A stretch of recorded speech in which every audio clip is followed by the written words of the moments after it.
तो आइए साथियों, अब बात करते हैं आकाशवाणी की उद्घोषिका शालिनी श्रीवास्तव जी से। क्योंकि इस कार्यक्रम की जब से शुरुआत हुई है, हम इनको देख पा रहे हैं कि इन्होंने किस तरह से मंच को संभाला और महिलाओं को सम्मान दिया है। मैडम, आपका स्वागत है जोहार इंडिया न्यूज़ में। बहुत बहुत धन्यवाद। जोहार, नमस्कार आपको। तो जैसा कि मैडम आप देख पा रही थी कि जितनी भी महिलाएं यहाँ पर आई हुई थी, जी काफ़ी उनके हालात जो हैं, आर्थिक हालात काफ़ी जो है कमज़ोर नज़र आ रहे थे। जी और जब उनसे हम लोगों ने बात की, हम लोगों ने समझा कि जब आपकी पहली शादी हुई थी और 2 वर्ष के पश्चात आपके पति की दुर्घटना में मृत्यु हो जी गई, और अब जब पुनर्विवाह कराया जा रहा है, तो ऐसी स्थिति में आपको जो सम्मान मिल रहा है, आप कैसा महसूस कर रही हैं? तो उनके आंखों से आंसू छलक पड़े। उन्होंने बताया कि किस तरह से वो जब घरों से निकलती थी तो सामाजिक प्रताड़ना का सामना उनको करना पड़ता था। अब जब आपने इस पूरे कार्यक्रम को अपनी नज़रों से देखा, आपने उनको सम्मान दिया, अब उन महिलाओं के लिए क्या कहना चाहेंगी जो एक कदम आगे तो बढ़ाना चाहती हैं, लेकिन समाज उनका पुरजोर विरोध कर रहा है? बहुत अच्छी बात आपने कही। आपने दो बातें सबसे पहले कही, आर्थिक और मानसिक। बिल्कुल। तो यहाँ मैं कहना चाहूंगी, आर्थिक से भी ज्यादा जरूरी है मानसिक। जब मानसिक संतुलन हमारा सही होता है ना, तो आर्थिक अगर परिस्थिति थोड़ी कमजोर भी होती है तो हम आगे बढ़ते चले जाते हैं। और मानसिक कमजोरी तब होती है जब समाज, परिवार खुद हमें दुत्कारना शुरू कर देता है। बचपन में सुनते थे विधवा, कभी कभी होता था कि विधवा का नाम नहीं लेना है ना, विधवा शब्द नहीं बोलना है। क्या है, दुनिया बदली, आगे बढ़े सब कुछ। पढ़ने निकले के बाद एक फैमिली का भी होता है कि अच्छे संस्कार देना। तो कभी भी अपने बच्चों को उन शब्दों से वंचित कीजिए, है ना। जो बच्चे हमारे, उनको खुल के बताइए। तो विधवा वो बन के नहीं आती, है ना।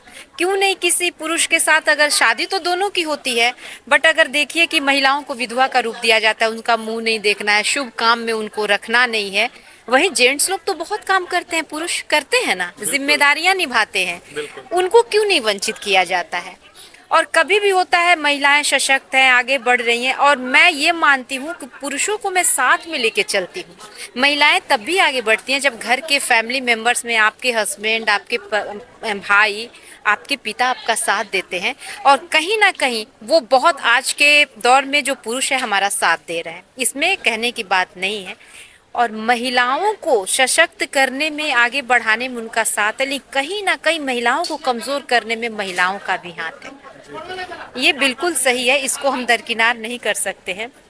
आज जैसा आपने देखा, उनकी आंखों में आंसू है, कहीं ना कहीं वो सारी परिस्थितियां उनके सामने है। तो यही कहना चाहूंगी मैं कि कभी भी समाज को आगे बढ़कर उनको अपनाने की जरूरत है।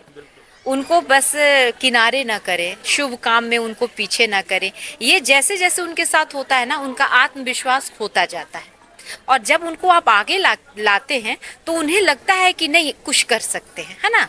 हमारे अंदर कोई कमी नहीं है, हम कर शुभ काम में देखिए उनको पीछे किया जाता है। क्यों कहा जाता है, उनके लिए एकदम रंगीन मन दुनिया है ही नहीं। जैसे आज देखा गया कि एकदम कलरफुल साड़ियाँ वगैरह उनको गिफ्ट दिया गया, तो कहीं ना कहीं उनके दुनिया में जो ये सफेद तो सबसे खूबसूरत रंग है ना। बिल्कुल बिल्कुल। सबसे खूबसूरत है, माँ शारदे को देखिए, है ना।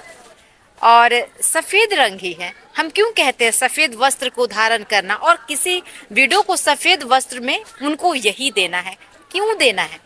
मैं तो यही कहूंगी कि जब किसी का पति कोई भी कारण से, अजय अभी हमारे हमारे आदरणीय नामधारी जी ने कहा कि अगर ड्रिंक करके कोई एक्सीडेंट कर जाता है, उसमें कहाँ उनकी गलती है, कहाँ गलती है।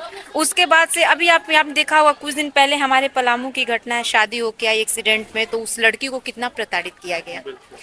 तो ये सब जो सोच है कहीं ना कहीं महिलाओं के साथ है। और मैं खुद महिला होके उनका विरोध करती हूँ, जो महिलाएं उनको उनका आत्मबल छीनती हैं।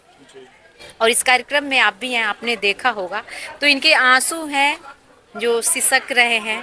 कहीं ना कहीं उनकी यादें होती है कि वो साथ में जो चलता है कहीं ना कहीं शादी उनको में। ये हाँ डर होता है हाँ, कि पहली स्मृतियां जो है वो कहीं वो सामने खो है। ना दें। हाँ बिल्कुल, ये बहुत अच्छा लगा। ये पहल ट्रस्ट द्वारा बहुत अच्छा खूबसूरत कार्यक्रम है। अंतर्राष्ट्रीय विधवा दिवस, देखिए एक नाम दिया गया 23 जून को, आज के दिन जो आज 4 जोड़ियों की शादी हुई।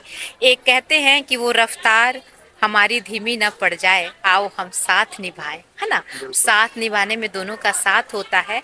बहुत अच्छा कहा आपने। अगर मेरे से ये बातें पूछी तो मेरा तो यही कहना है कि विधवा कुछ नहीं है, ये एक परिवर्तन है। हम नहीं जानते कि कल क्या हो, इसलिए मैं हमेशा कहती हूँ कि कल क्या हो नहीं पता, आज इस पल को सजाते हैं, है ना, और उनको थामते हैं। उनकी आंखों में जो आंसू है, आइए उनका साथ दे हम। और विधवा पुनर्विवाह और पहले गई बीत गई सो बात गई कहते हैं कि ये कोई बात नहीं है। शादी होनी चाहिए, उसके बावजूद उसको जीने का अधिकार है। उसके बाद भी आपके जीवन में कोई ऐसा आता है जिससे आप अच्छे से बात कर सकती हैं, जिससे खुल के जी सकती हैं, अपना जीवन साथी मान सकती हैं, तो शर्माने की ज़रूरत नहीं है।